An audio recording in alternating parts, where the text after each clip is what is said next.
Song Hee-ju is in big trouble this time. For the young prince's safety, the royal family forbids him from any dangerous activities, but when the prince asked for a sports car ride, Hee-ju strangely agreed. Worried the chauffeur would damage her car, she insisted on driving herself.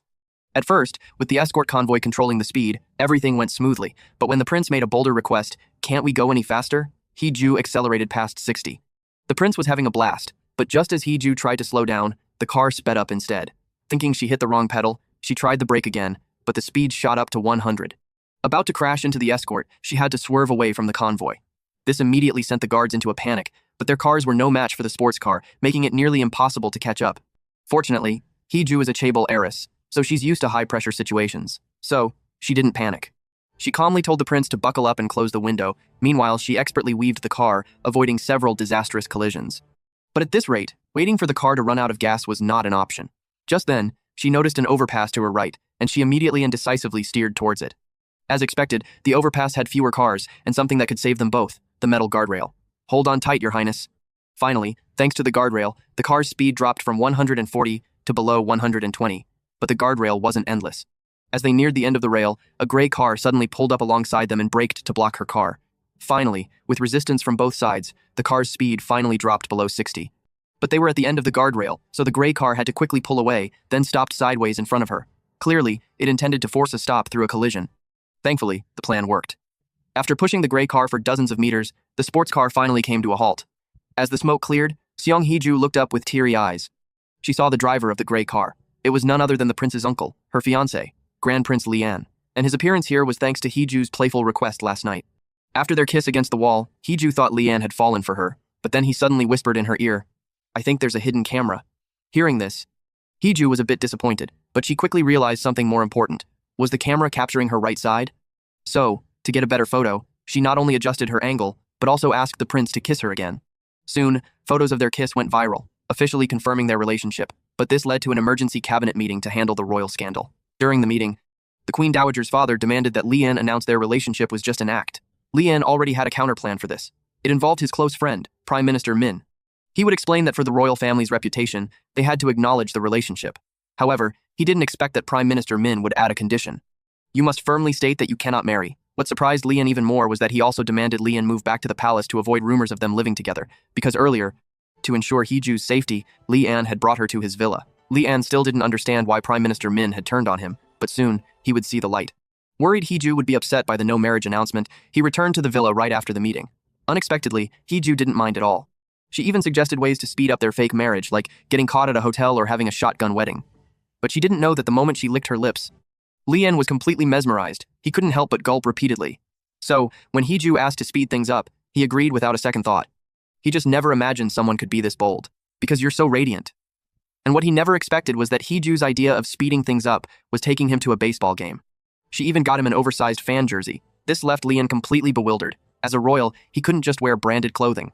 It would be seen as a royal endorsement, so he had to sit stoically in the stands. But he soon spotted a familiar face. His close friend, Prime Minister Min. After hyping up the game, he even brought food over to Hee-ju. Clearly, he wanted to watch the game with her. This immediately made Lian jealous. What annoyed him even more was when Hee-ju asked him to switch seats. She wanted to sit next to the Prime Minister, but before he could think of an excuse, the camera suddenly focused on them, and he had no choice but to reluctantly move aside. Even when Hee-ju offered him food, he had to turn it down, because according to royal protocol, they aren't allowed to eat outside food. Crucially, it was Prime Minister Min who explained this rule to her. Then, when Hee-ju turned to ask Lian, the camera was on them once again, and the crowd started chanting, "Kiss, kiss." Hee-ju, of course, was thrilled. After all, it was a rare chance for a public display of affection. But by royal protocol, a public kiss is a crisis worse than a scandal. Even the Prime Minister urgently called his aide to handle the situation. But before they could figure out what to do, Hee-ju heard Lian's whisper and understood his predicament. She then held up her phone with the words, "We must maintain decorum," successfully diffusing the crisis. It even earned them a huge number of fans. Seeing Hee-ju wave enthusiastically, you could tell she was enjoying the spotlight. As for Lian, to give her more attention, he not only opened the car door for her himself, but also made a welcoming gesture. This made Hee-ju incredibly smug. Her triumphant pose was the peak of confidence. However, after their public display, the palace was in an uproar, and despite Lian's protests, they insisted on sending a court lady to teach Hee-ju etiquette. But unlike other heroines tormented by etiquette lessons, after just a short while, the student became the teacher, and the subject also changed from etiquette to yoga. Even more unbelievably, when a worried Lian returned. "Your Highness, Hee-ju sprinted and leaped into his arms, putting on an incredibly wronged expression. Please return to the palace with me. What? Your main duty is managing Anwadang Hall, not tutoring her, correct? But, Your Highness, say no more. That's an order. But she couldn't avoid it forever. The next day, the court lady returned as scheduled, this time to teach her royal history. From the court lady's story, Hee-ju finally learned that Lian's mother died in a car accident, his father died suddenly from a heart condition, and his older brother perished in a fire. She finally understood why the royal rules were so strict, and why Lian got so angry when she gave the young prince instant noodles. With this in mind, she immediately called Lian, but her calls went unanswered, because at that moment, Lian was with the Queen Dowager. Alongside them was a lady from the Queen's extended family, a true blue royal aristocrat. Clearly, the Queen Dowager was using a blind date to split them up. However, this act crossed Lian's line. So when she feigned illness to create an opportunity for the two, he not only reprimanded her court lady like never before, but also ordered the royal physician to check on her 3 times a day. He forbade her from seeing anyone until she recovered.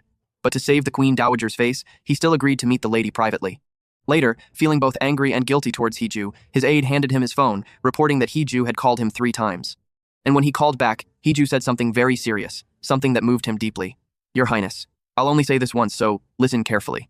I'm on your side. Perhaps feeling her words were too heavy, Hee-ju quickly explained they were in the same boat, but by then, Lian wasn't really listening anymore. He could only hang up abruptly. After some time had passed, Lian finally made up his mind. He would defy Prime Minister Min and the old guard, and was determined to move back into the villa with Hee-ju. And that's why he was able to appear on the overpass just in time, to stop the out-of-control sports car. Meanwhile, Prime Minister Min was ordered to teach the young prince history. However, the prince was tired of endless studying. He also wanted a little break, and Prime Minister Min, needing an excuse to see Hee-ju, brought the prince to Lian's estate. This led to the prince's dangerous request, which almost made Hee-ju responsible for his death. Now, although the prince is out of danger, the charge of endangering him will certainly not be waived. And that's where this episode ends. Follow me to see what happens next.